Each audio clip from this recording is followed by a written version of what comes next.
मोशी दुर्घटनेतील इमारतीच्या केवळ तळमजल्यालाच पूर्णत्वाचा दाखला देण्यात आलेला होता। त्याच्यामुळं पहिला मजला आणि दुसऱ्या मजल्यात कशा उभारला त्याला पूर्णत्वाचा दाखला नसताना तो वापरात का होता हे आपण जाणून घेणार आहोत। आता आपल्यासोबत महापौर रवी लांडगे आहेत।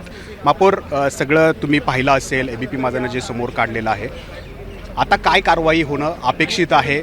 तुम्ही काय पावलं उचलणार आहात? आता सर्वप्रथम सर्व नागरिकांना, जे पालक इथं 4 दिवसापासून वाट पाहत आहेत त्यांची, त्या पालकांना पहिलं, त्या नागरिकांना ज्या स्थितीत नागरिक असतील त्या स्थितीत त्यांना पहिलं हातात सोपवण्याचं कर्तव्य आमचं आहे। त्या पद्धतीने एकदम जलद गतीने काम चालू आहे। आज संध्याकाळपर्यंत सर्व नागरिकांना आम्ही त्यांच्या हातात सोपवू। परंतु महापौर, ज्या पद्धतीनं आयुक्तांची भाषा एक बदलत चाललेली आहे, सुरुवातीला ते म्हणले की नैसर्गिक आपत्ती आहे, त्यानंतर म्हणले की कंत्राटदाराला दोषी धरणं अयोग्य आहे, कुणाला जबाबदार धरणं अयोग्य आहे, गुन्हाही दाखल करण्याची गरज नाही असं म्हटले। आणि आज तर त्यांनी संतापच व्यक्त केला जेव्हा त्यांना लक्षात आलं की आपण जे वक्तव्य केलेली आहेत की ही इमारत परवानगीनंच बांधण्यात आलेली आहे। तर आयुक्तांचं हे जे दुटप्पी धोरण म्हणा किंवा बदलणारी भूमिका, याकडे तुम्ही कसं बघता? आपण सर्वप्रथम या घटनेची गांभीर्य ओळखून घ्या। या घटनेचं गांभीर्य एवढं मोठं आहे की आयुक्त साहेब असतील किंवा बाकीचे सर्व अधिकारी असतील, आपलं सर्व काम सोडून इथं कंटिन्यू त्या लोकांना रेस्क्यू करण्याच्या कामात गुंतलेले आहेत। त्यामध्ये सर्व प्रशासकीय सर्व यंत्रणा राबवणे आणि त्या लोकांना बाहेर काढणे यासाठी खूप अथक मेहनत घ्यावी लागते।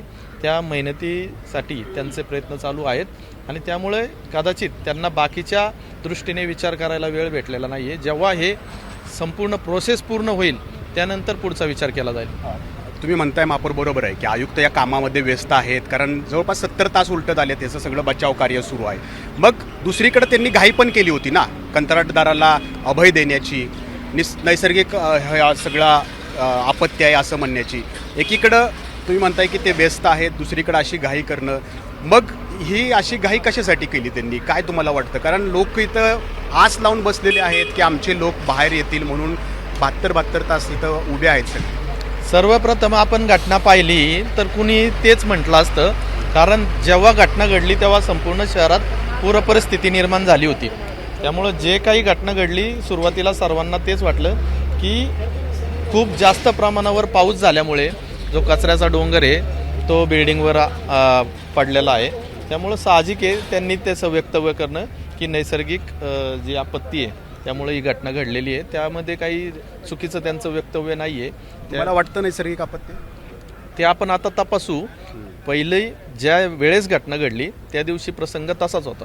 आता जे समोर आलेलं आहे की फक्त पूर्णत्वाचा दाखला हा तळमजलेला होता, पहिला आणि दुसऱ्या मजल्याला कोणती परवानगी नव्हती तरी ते वापरात होतं, कामगार तिथं गेलेले होते।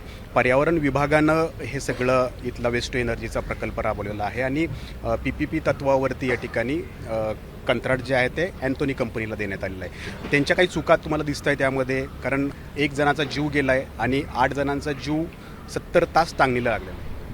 आता सर्वप्रथम आपण नागरिक बाहेर काढू।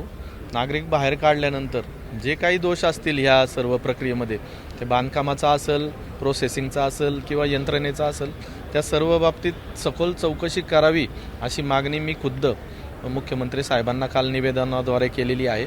या प्रकरणाला गांभीर्याने घ्यावं असं सुद्धा त्यांना निवेदन केलेलं आहे। कारण कुणाचाही जीव असो, तो कर्मचारी असो, ऑफिसर असो, प्रत्येकाचा जीव या शहरात महत्त्वाचा आहे। जीवित हानी जेव्हा होती तेव्हा त्या प्रकरणाकडे सर्व दृष्टीने पाहिलं गेलं पाहिजे। त्याबाबत मी निवेदन दिलेलं आहे।